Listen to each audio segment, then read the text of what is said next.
have to just keep going because we're on chapter 73. The mountain's like this. We're like on the mountain. We're like up here. We're at the very top. We have to find out what happens on the other side. And it's like we just have to keep reading because we have to know what happens next. So the chapter 73, the chase, Rico won, was standing in the great meadow. He stared up at the smoking hill of ash and then down at the stampede of footprints around it.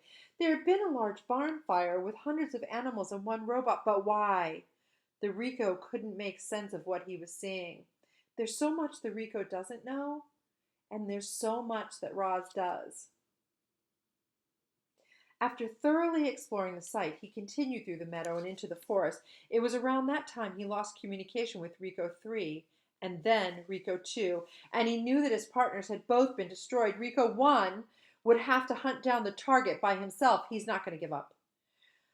The hunter marched on, his blocky head swiveled from side to side, scanning for any sign of Roz. He was soon gazing across the glassy surface of a beaver pond. On the far side, a thread of smoke drifted up from another one of those wooden domes. With his powerful legs, the robot launched himself up and through the air, soaring into a high, graceful arc over the pond and down to the other side. His heavy feet slammed onto the ground, or into the ground, leaving deep craters in the garden by the dome. See, the robot Rico doesn't even know. Into the garden? Like, Roz would never. She planted that garden. He hunched over and looked inside. Fur and feathers and dying coals of a fire, but the target wasn't in there. The Rico stood perfectly still and watched as a soft rain started dripping down through the tiers of the forest, and then he sensed it. Up in the canopy was something that didn't belong. Roz had been spotted. The hunter watched his target drop from branch to branch down to the forest floor.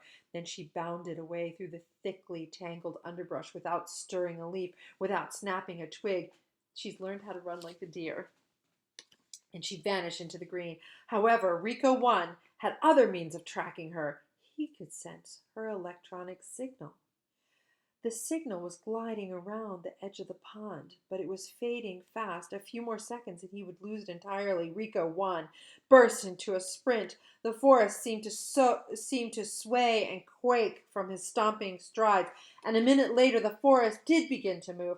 The trees were toppling down onto the Rico. He fired his rifle, and 2 toppling trees turned to ash.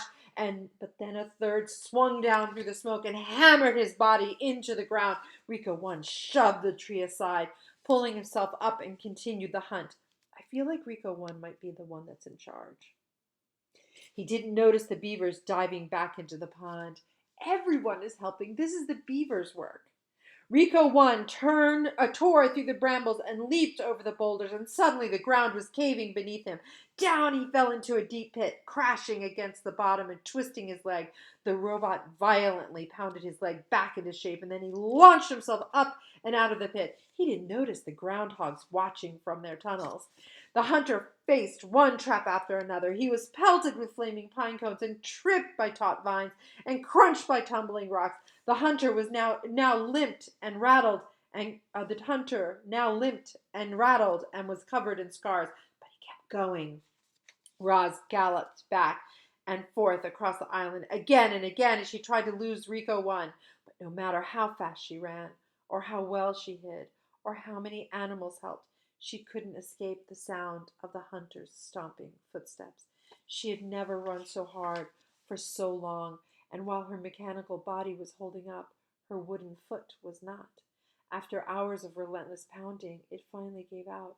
She was galloping through the rocky forest by the sea cliffs with her foot splintered apart. Here's the picture that goes with this. That's the Rico 1 with his silver rifle, running, coming, always coming on. As soon as Rico found the fresh wooden splinters, he knew his target was in trouble. He stomped out from the trees onto the cliff top and scanned the coastline below. Geese were flying down through the drizzle. Otters were wriggling over the rocks. Seaweed and driftwood and broken robot parts were scattered about the shore, but the hunter also sensed a faint electronic signal. Roz was down there somewhere.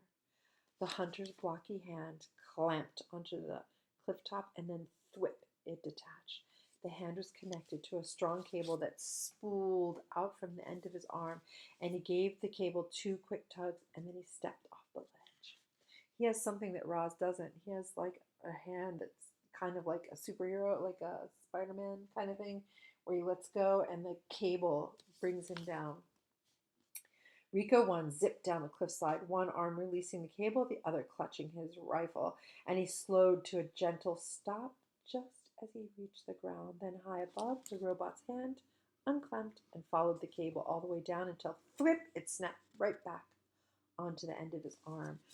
You know, this robot has a lot of like gadgets and weapons and skills that are all about hunting down Roz. I don't think that Roz is going to be able to get away from him. Geese squawked and otters squeaked as Rico 1 marched through the robot gravesite. The place was littered with torsos and limbs and heads. They were all valuable parts, but he would collect them later. For now, his only concern was finding Roz. He followed the electronic signal over to a clump of seaweed, but where was his target? Was Rico 1's sensor malfunctioning? The robot tapped his head a few times, but the mysterious signal remained. He looked around for any other signs of her, and as he did, the clump of seaweed reached up and grasped his rifle. See, that robot is built for hunting, but he didn't know about camouflage.